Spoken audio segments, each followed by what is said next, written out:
Andrea, falta poco para que llegue marzo y todavía hay incertidumbre.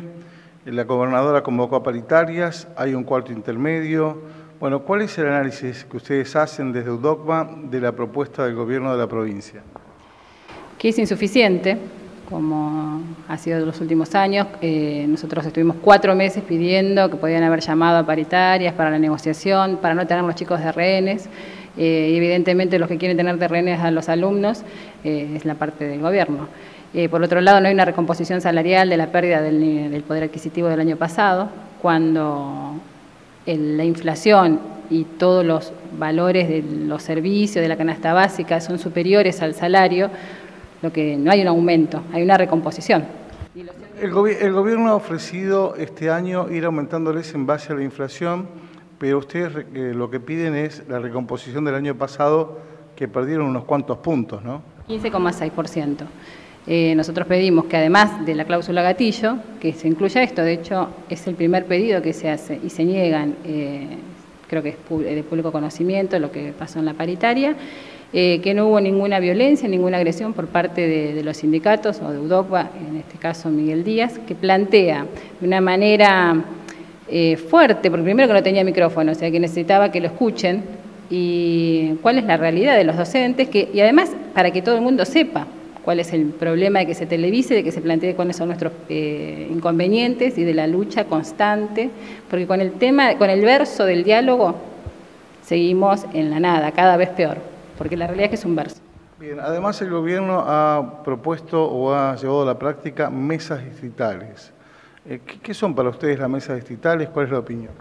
Son comités partidarios, esa es la realidad, porque no son todos los padres convocados, no todos los actores que estamos en el ámbito de la educación están convocados, los docentes no son convocados, los sindicatos, los integrantes de los sindicatos que también somos docentes no están convocados, no todos los padres, tienen que ser afines a Cambiemos y pensar exactamente como ellos, si no, no entran, no es una convocatoria abierta.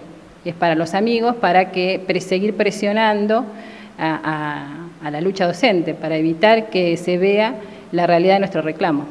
Melina, vos sos mamá, además de ser dirigente de UDOCBA, sos mamá de niñas que van a una escuela pública. ¿Fuiste convocada por las mesas distritales?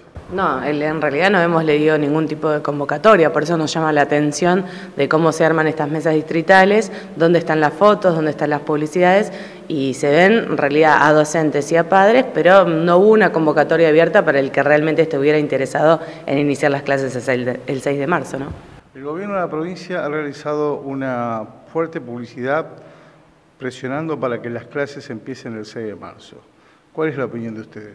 Y nosotros hacemos totalmente responsable de que las clases inicien el 6 de marzo a la gobernadora Vidal, que es la que tiene las herramientas para generar que se resuelva el conflicto docente, que tiene que ver en gran parte en el sueldo y también en el nivel de infraestructura escolar.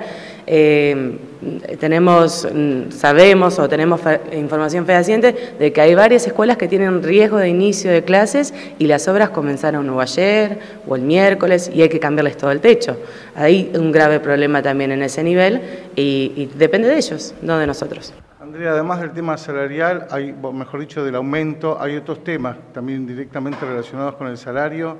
Por ejemplo, la cantidad que ustedes reciben en blanco y en negro. ¿Cómo está esa estadística? 60% en negro. El 60% ustedes reciben en negro. El 60% de nuestro salario es en negro. El principal, el Estado es el primero que tiene que pagar en blanco. ¿Cuál es el ejemplo? Y además debe cumplir la ley. Empecemos con que debe cumplir la ley. El estatuto es ley y dice cómo nos tienen que pagar y no lo están cumpliendo. Como muchísimas leyes más, como varios artículos más del estatuto. ¿Qué pasa con el tema de los nombramientos y de los salarios que había denunciado el año pasado que no se pagaban? En cuanto a los salarios, seguimos igual. El que toma horas en marzo, hay gente que no ha cobrado horas que ha trabajado el año pasado. Hacemos por ahí que tenemos reclamos que yo ya he llevado y no hay resolución al respecto. Es un bicicleteo constante y no han cobrado. Después, el que toma horas en marzo, para dar un ejemplo, es probable que las cobre en octubre. En cualquier trabajo, uno empieza a trabajar y a los 30 días debe cobrar. ¿Por qué eso? ¿Por la burocracia? ¿Por qué? No solo por la burocracia, sino porque no hay una real intención de solucionar el tema. A ver, nosotros el salario es para alimentarnos, para pagar los servicios. Realmente es una actitud violenta. Eso sí es violencia, no pagar el tiempo. Melina, ustedes están en permanente contacto con los docentes, ¿no? ¿Qué es lo que opinan? ¿Qué esperan? Y ellos también quieren comenzar las clases, pero también entienden que no llegan a fin de mes. Es más, hoy es 15 de febrero, la mitad de la mayoría de los docentes no tiene más dinero y hasta para llegar al inicio de clases y comprar los útiles escolares para ellos y sus propios hijos. Así que están desesperados, quieren una solución, quieren un aumento real, quieren resolver y también quieren volver a clases, pero no depende de nosotros, depende de la voluntad del gobierno provincial. Melina, planteabas otro tema también que tiene que ver con los salarios. Sí, siempre se habla de las asignaciones familiares. Nosotros cobramos el salario familiar o escolaridad o el prenatal si estamos embarazados o el nacimiento que tenemos por hijo, que lo tiene cualquier trabajador, porque en lo que es en la empresa privada lo paga el ANSES y para nosotros lo debería pagar el gobierno, nuestro empleador.